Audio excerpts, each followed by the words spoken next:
Bom dia, professor. Bom dia, Júlia.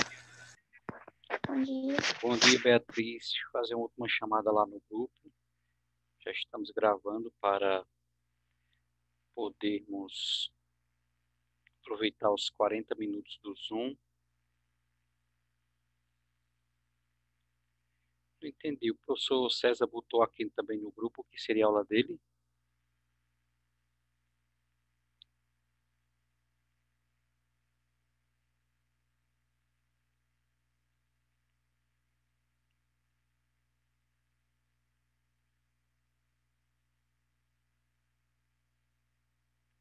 Professor, mas já passou a hora da aula dele na sua aula, que é agora de 8h40. É história, né? A dele seria de 8 a Agora. 8h40. Oi. Deixa eu fazer um lembrete lá. Ele.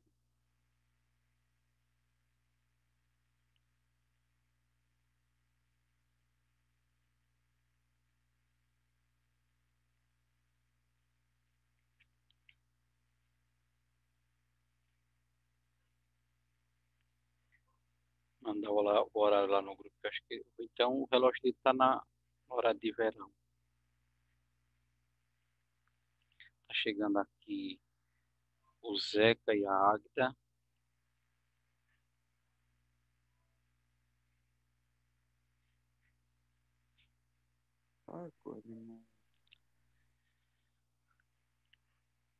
Então, 8h51, vamos começando. Quem for chegando, a gente vai admitindo, né? Para aproveitarmos aí os 40 minutos possibilitados pelo Zoom. Vamos pegando a tarefa de casa para a gente fazer a correção, que foi a página 11 do nosso livro didático. Deixa eu admitir aqui Guilherme.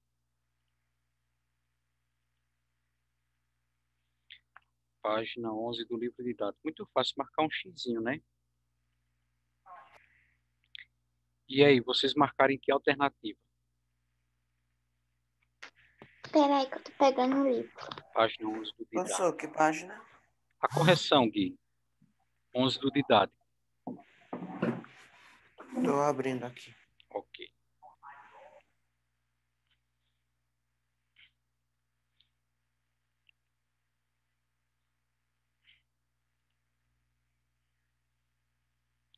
Professor, marquei D. Letra B. D. B de bola. D de dado. Ah, tá. Certo. Muito bem. Letra D, professor. Letra D. Então, a resposta correta, Zeca também está dizendo aqui no chat. Eu Marcou a marquei D. também. Isso, D de dado. Então, feita a correção, todo mundo aí confira se marcou a letra D. Nós podemos continuar na página 12, né? O professor César aqui no grupo reconheceu o equívoco, ele estava pelo horário anterior ainda. Então vamos lá, deixa eu projetar aqui para vocês a página do livro.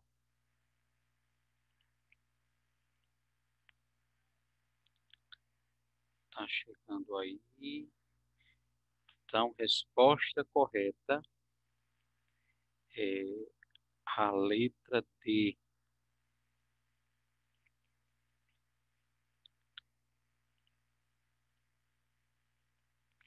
E aí nós podemos agora descer aqui para a página 12.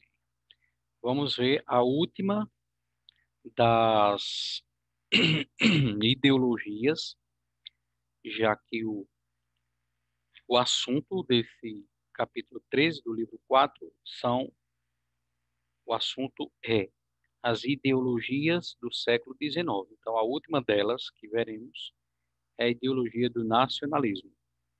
Isso aqui, gente, vai ser a base, já dando assim um adiantamento das cenas dos próximos capítulos.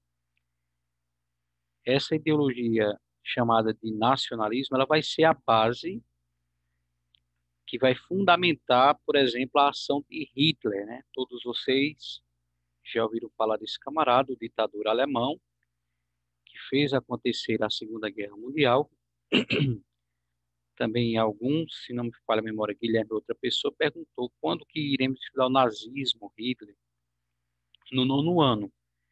Mas a ideia, a ideologia, o pensamento que fundamentava as ações, as decisões tomadas por Hitler, entre essas ideologias estava essa daí do nacionalismo. Como começa dizendo o parágrafo, foi uma das ideologias que se fortaleceu e se espalhou, difundiu na Europa durante a segunda metade do século XIX. E aí, já que vocês não querem ligar as câmeras, deixem pelo menos os microfones ligados. Segunda metade do século XIX, Gui. Que ano seria? Segunda metade do século Envia. XIX seria 1850. Isso, muito bem. De 1850 para frente, né? Se um século são 100 anos e o século XIX é 1800, a segunda metade dele é de 50 para frente, 1850. Excelente. A partir dessa data, a partir de 1850, se fortaleceu aí essa ideologia chamada de nacionalismo. Como nós veremos, esse século XIX, os anos 1800, foi marcado por instabilidade e revoltas populares. Guilherme já, em aulas passadas, ele já adiantava isso para a gente. Professor, essas ideias não geraram briga, não? Sobretudo o socialismo. Muitas brigas, muitas revoltas. Imperadores serão destronados, executados, fuzilados em nome, gente, dessas ideias. É em nome, só voltando àquela antecipação, aquele adiantamento que fizemos, em nome, por exemplo, dessa ideia de nacionalismo, que vão ser excluídos todos os que não são da nação germânica, da nação alemã. Então, o que que dizia o nacionalismo? Unir as pessoas por um passado do qual pudessem se orgulhar pela tradição e pela cultura, constituindo identidade nacional, unir pessoas da mesma tradição, da mesma cultura, construindo ou constituindo, formando essa identidade de nação. Veio então para garantir o sentimento de pertença, fortalecendo os estados, com E maiúsculo país, né? Nem sempre, porém, esse é o resultado obtido. Aí eu vou fazer aí uma pergunta a vocês. Bia, pode deixar o microfone ligado. Os demais também, se puderem deixar, já que não querem deixar a câmera, ajuda bastante o professor ter esse feedback, Zeca. Qual o problema disso, gente? Professor, eu não posso deixar minha câmera ligada porque eu uso pelo computador e não consigo ligar, certo? Certo, mas se puder deixar o microfone, pelo menos, para ir dando esse Quando eu for retorno, falar, ajuda. eu ligo, certo? Pra não Ok, ficar, porque eu tô mexendo aqui no livro de português. beleza. Pra não... Tem uma pergunta aí, gente, ó. O Unir as professor pessoas... deixa só as pessoas puras, entre aspas, e eliminar a grande maioria da população que são estrangeiras ou descendentes de outra região, entre É, aspas, de outra espécie. muito bem, Guilherme. Né? Aí, consequentemente, a economia do local é diminuir por falta de mão de obra. Isso. Então, veja, unir essas pessoas que tivessem mesma tradição, mesma cultura, mesma identidade, pertencessem àquele lugar. O grande problema de tudo isso é que quem não se encaixar num desses critérios, né, quem não tiver a mesma tradição, quem não comungar, viver, ser da mesma tradição, da mesma cultura, não ter a mesma identidade, não pertencer, como Guilherme disse, é excluído. E aí, para colocar em prática esse esse nacionalismo, sendo aí o Congresso de Viena. Ele vai citar aqui, gente, no Congresso de Viena, o famoso, já estudado por nós, Napoleão Bonaparte. Só para a gente relembrar, né? Napoleão, na Revolução Francesa, ele foi do grupo da alta burguesia, chamado de girondinos, né? Vocês devem lembrar que a sociedade francesa estava dividida naquele contexto lá da Revolução Francesa que nós estudamos. Relembrando rapidamente. como é que lá nos anos 1789, quando acontece a Revolução Francesa, quando os franceses destronam o Luís XVI e guilhotinam ele e sua esposa, como é que estava a França? O clero no topo, a nobreza lá intermediária e o terceiro estado, formado pela burguesia, artesãos, camponeses, no topo lá da sociedade, sustentando, trabalhando para sustentar a nobreza e o clero. Dentro da burguesia, vocês devem lembrar, quando nós estudamos a Revolução Francesa, nós tínhamos os jacobinos, tínhamos os girondinos e tínhamos os sans-culottes. Esses três grupos se juntam para fazer a Revolução Francesa, destronarem e guilhotinarem o rei da França, Luís XVI, e sua esposa. No entanto, desses três grupos, executando, guilhotinando o rei da França, quem é que assume o comando da França? O grupo dos jacobinos, que era o grupo mais violento, eles assumem o governo da França.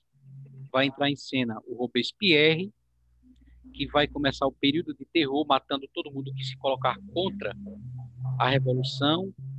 Os outros grupos, girondinos, sans-culottes, não aceitam aquela violência, não aceitam aquele derramar de sangue que os jacobinos estão fazendo, tiram eles do governo, institui o governo dos girondinos, inicialmente um consulado, depois entram em cena três pessoas dos girondinos.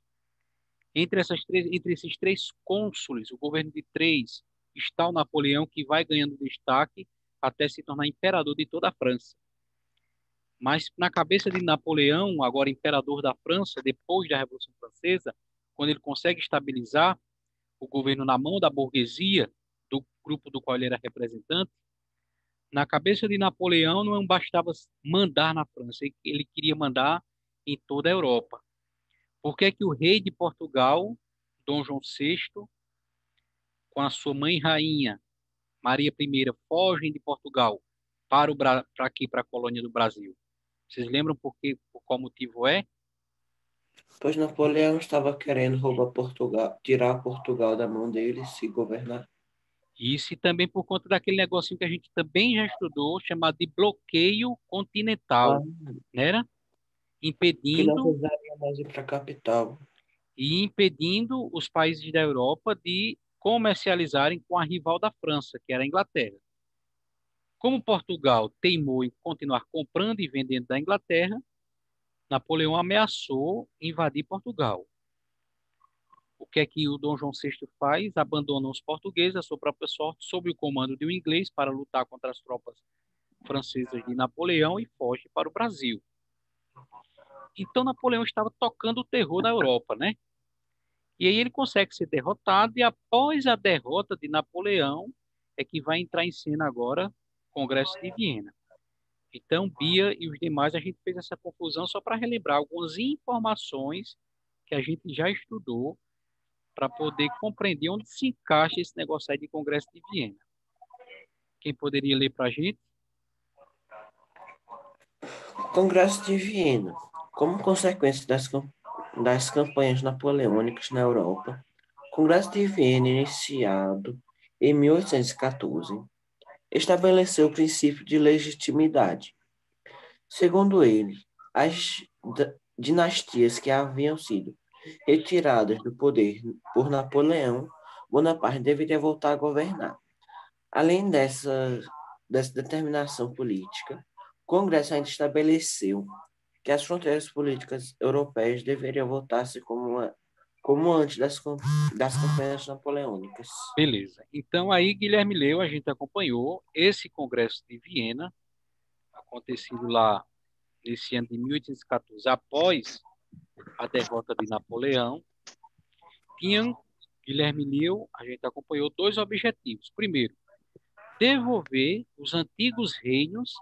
Então, veja, gente, se a gente olhar o mapa aí, esse mapa que está abaixo, a gente não pode ainda falar de países da Europa. Nós não tínhamos ainda países formados. Nós tínhamos o que formado? Portugal, Espanha, França, né?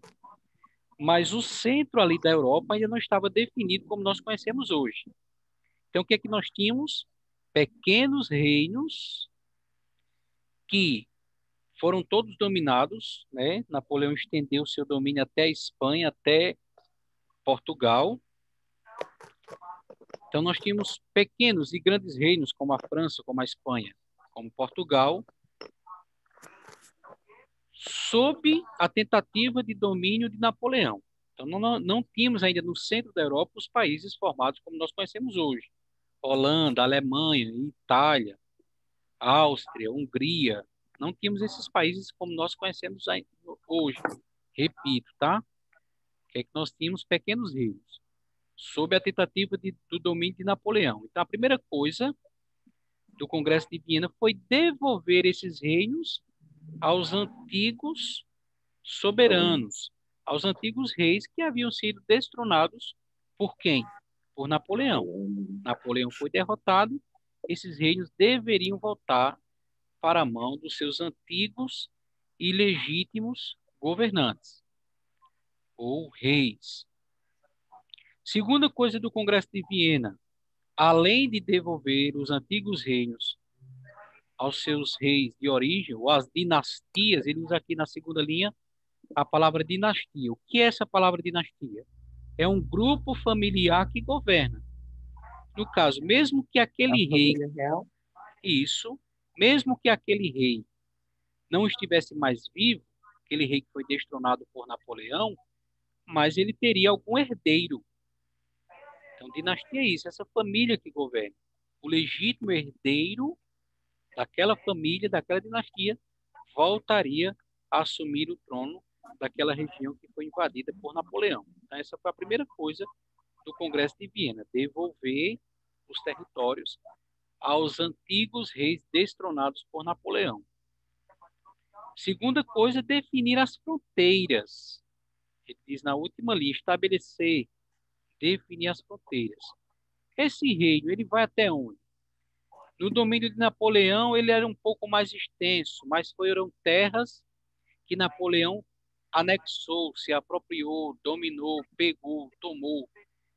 Então, essas terras que não faziam parte desse reino, esse reino voltando para o governo, o seu antigo governante, o seu antigo soberano, essas terras que foram anexadas, elas precisam ser devolvidas. Então, delimitar até onde ia o limite, as fronteiras de cada reino na Europa. Lembrando que não tínhamos ainda os países como conhecemos hoje, eram pequenos reinos. Então, isso foi uma tentativa de resolver os problemas, a bagunça feita por Napoleão, né? Ele mandava em tudo, tomou terra de todo mundo, expulsou reis, destronou outros, matou outros. Então, reorganizar como era antes dessa invasão e desse domínio napoleônico na Europa. Apesar de tentar resolver, a galera que se reuniu em Viena apenas levaram em conta os desejos dos estados, dos reinos mais poderosos. Deixaram o mesmo povo dividido em vários estados independentes ou vários povos rivais reunidos em um único estado. E aqui, se no primeiro parágrafo Guilherme leu, a gente acompanhou os dois objetivos do Congresso de Viena. Quais eram os mesmos, os dois objetivos dos Congressos de Viena? Devolver os reinos aos seus antigos soberanos e estabelecer os limites territoriais, as fronteiras. Isso. Se esses foram os objetivos, o problema é que, traduzindo o próximo parágrafo, que a gente já leu, qual foi o problema? Que terminou juntando, dentro de um mesmo reino, povos rivais, né? Dentro de um mesmo estado, dentro de um mesmo reino. E já que Napoleão não estava lá, não tinha o poder do medo entrar sobre ele, aí não tinha como controlar esses caras. E outra coisa também, assim, povos de identidades diferentes, Guilherme. Como que juntar dois oitavoanos agora no mesmo espaço da mesma sala. Então, dois oitavoanos que no ano passado eram rivais, juntar agora dentro do mesmo ambiente. Juntar povos rivais dentro de uma mesma nação. A linha da fronteira vai abarcar esses dois povos. Então, esses povos rivais formarão um único estado, um único reino, um único país. Só que dentro daquela fronteira, dentro daquele território, Tem povos ali que não se identificam. Não, então nós não temos nada a ver com esse povo, nós somos de uma cultura, de uma tradição, até de um idioma diferente.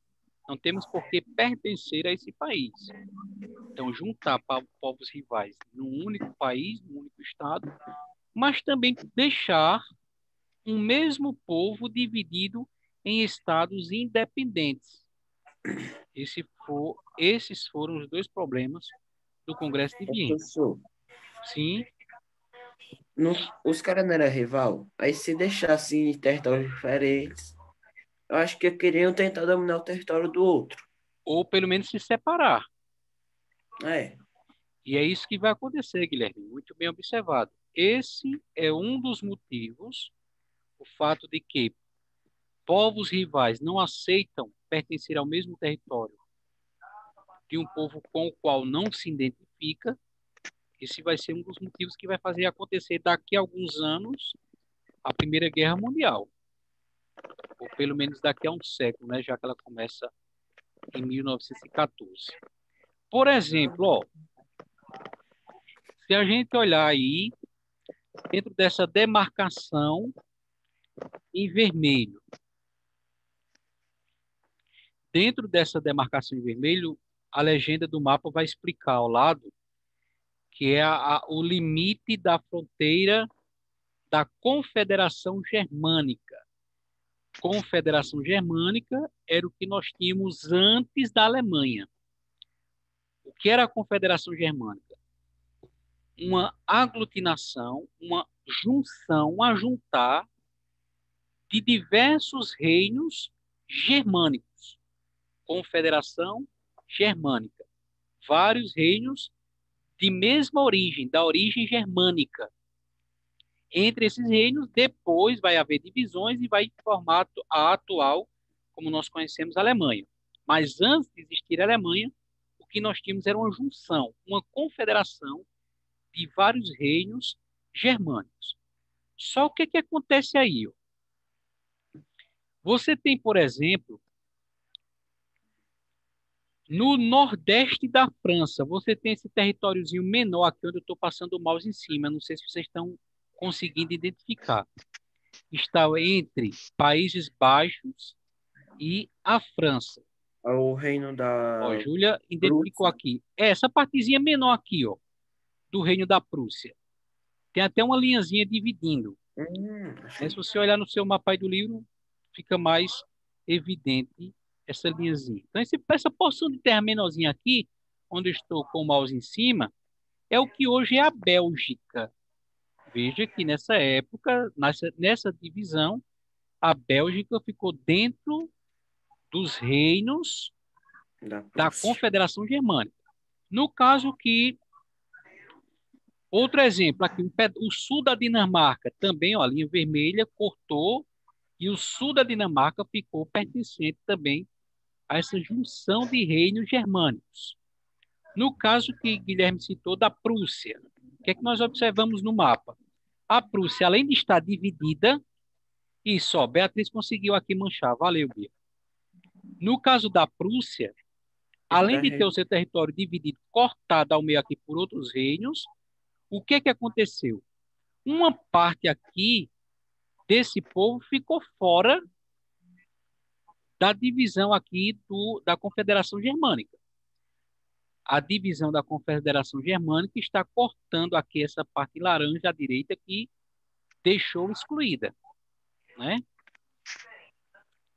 Essa parte aqui a leste, aqui onde eu estou, abaixo do Mar Báltico.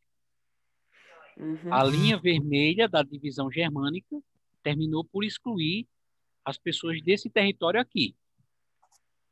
Então a gente começa a entender, mais ou menos assim, de maneira ilustrativa, aquilo que o parágrafo de cima explicava.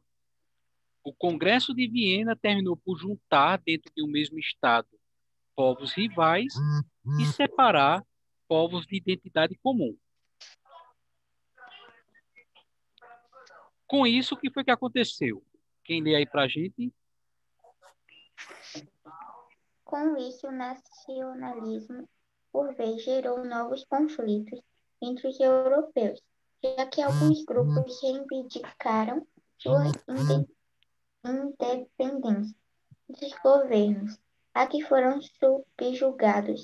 A alegação de tais grupos é que não tinha nenhum elemento em comum, língua, história, origem, etc., com os povos aos quais foram anexados. Por outro lado, o nacionalismo também foi uma força agregadora em alguns pontos da Europa, pois contribuiu para a unificação de povos dispersos em estados independentes.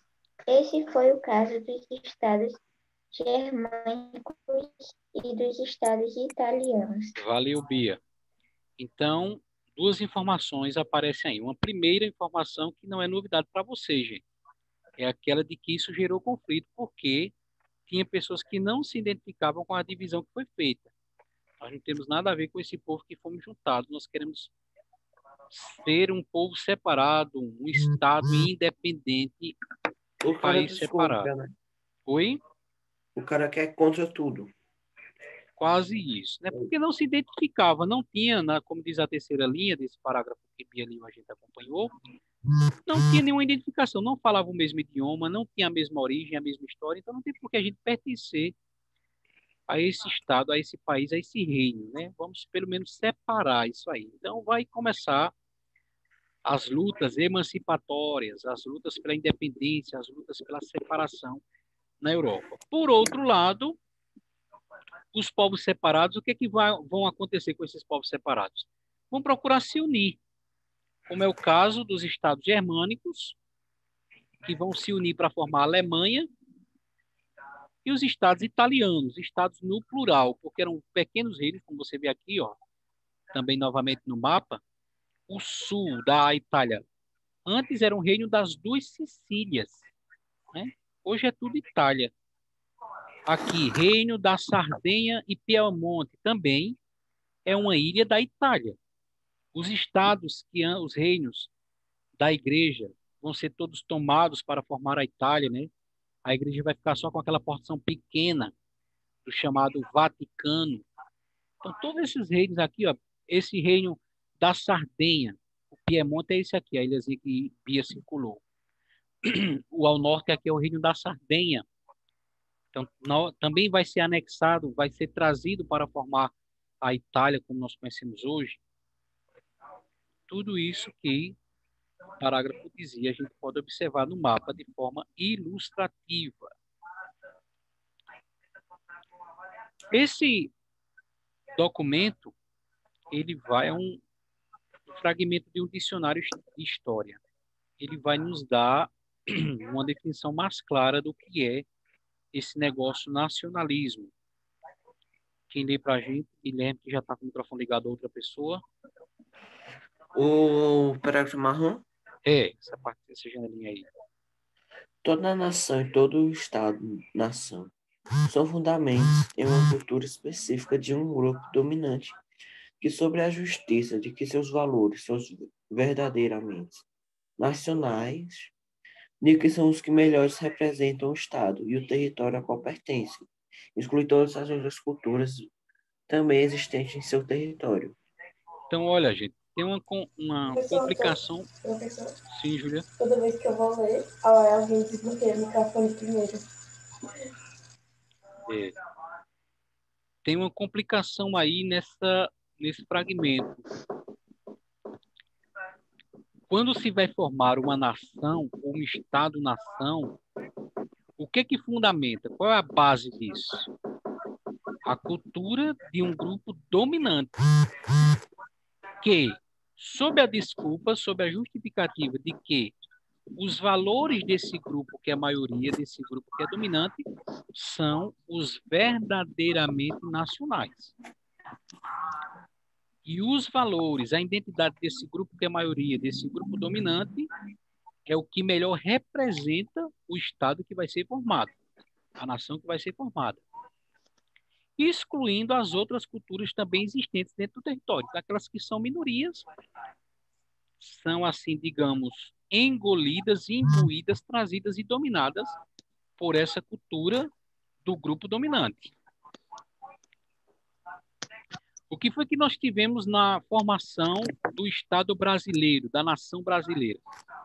Nós tínhamos inicialmente a terra dominada pelos indígenas. No entanto, os Portugal. brancos europeus portugueses foram chegando de mansinho, dominando. Terminou que, na formação do Estado-nação brasileira, a gente já estudou isso, né?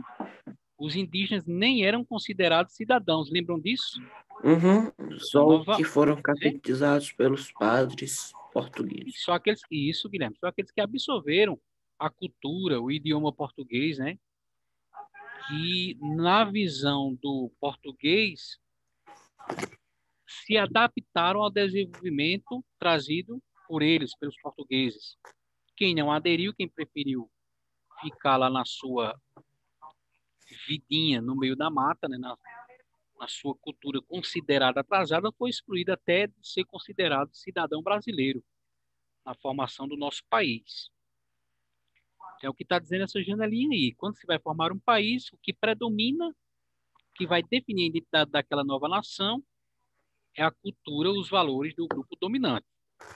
Os grupos menores serão excluídos, mesmo estando ali existentes dentro do território.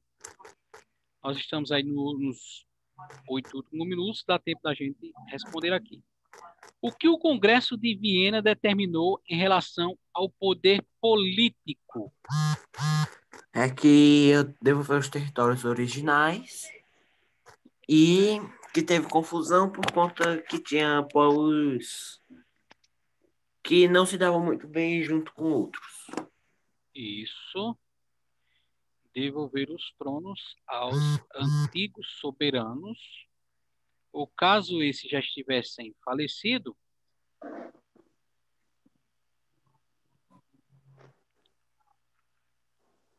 ou às dinastias.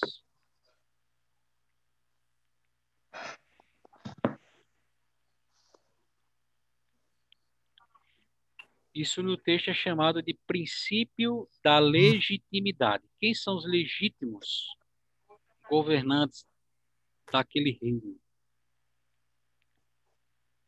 que foram expulsos e dominados por Napoleão?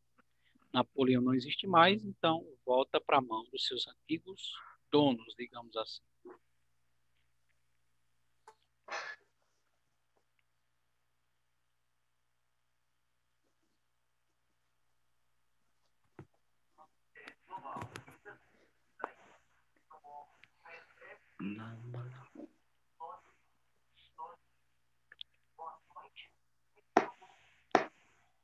Quando forem terminando, deem um sinal aí para a gente. Olha, o Rony ligou a câmera hoje também. Ó. Se vocês forem terminando aí, deem um sinal para a gente. O professor, o segundo é por ter a junção de Manu povos rivais no seu terminou. território e territórios Carla, sendo Débora excluídos da também. região. Botasse como aí no segundo, Gui? Aí, povos rivais no seu território e territórios excluídos da região. Isso. Vamos colocar isso como complemento. Inicialmente, Julinha também terminou. Inicialmente, nós vamos dizer unir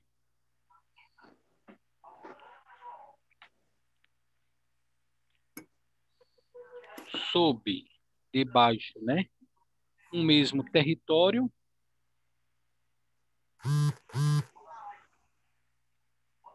numa mesma fronteira, povos comuns.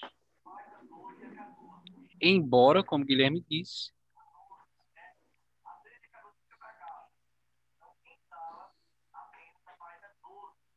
embora acabe excluindo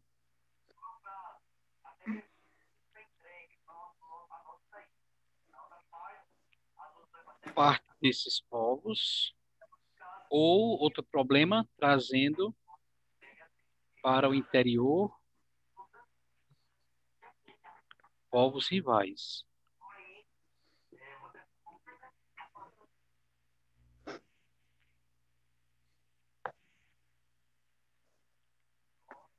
Vamos colocar aqui no singular parte desse povo, como se fosse um exemplo de um território específico. Parte desse povo trazendo para o seu interior povos rivais.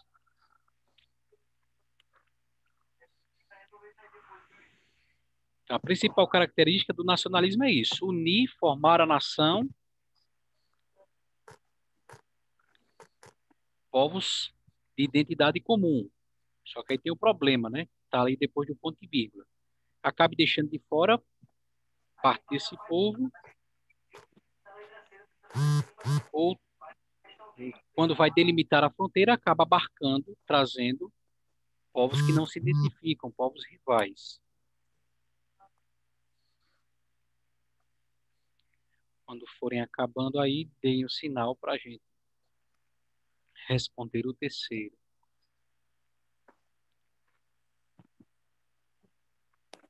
Carla terminou. Manu também. Débora também. Julinha também. Guilherme também. Bia terminou? Bia terminou. Gustavo também. Esperar o Rony para a gente continuar. Dudu também. Águida.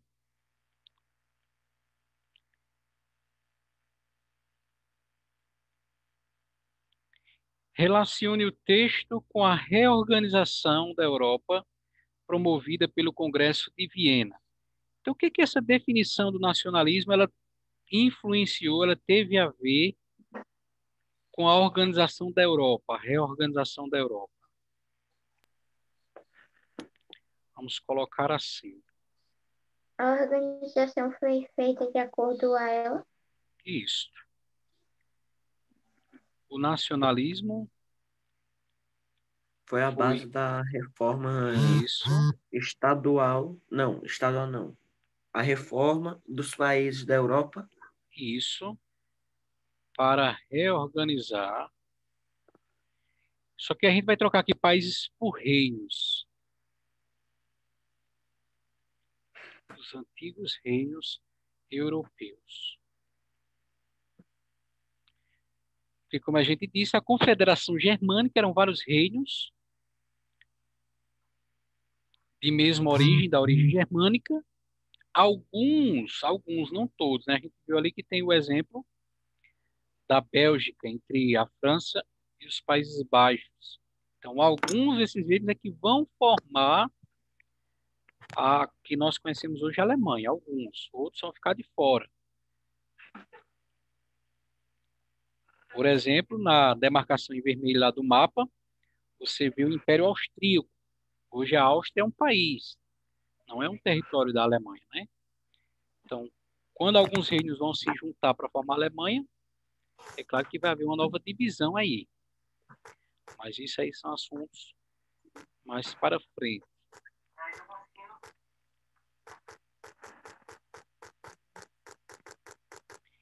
Então, gente, aí nós entramos aí nesse último tópico do capítulo, Doutrina Social da Igreja, que naquela briga que a gente começou vendo no início do capítulo, entre liberalismo, que era o comércio livre do controle do governo, e a economia controlada pelo governo, no caso do socialismo, todo o Estado, inclusive a economia controlada pelo governo, no meio disso vai haver a proposta religiosa, a igreja vai se posicionar lançando um documento ou uma série de documentos que embasam qual o posicionamento religioso da igreja na época. Era a favor do liberalismo? Era a favor do socialismo? É o que vai Eu explicar um acho que ela pouquinho. seria a favor do que desse, o que fosse mais favorável para ela. É o que vai explicar um pouquinho essa parte aí. Como nós estamos na contagem regressiva, do último minuto, deixa eu encerrar aqui a gravação para a gente não perder.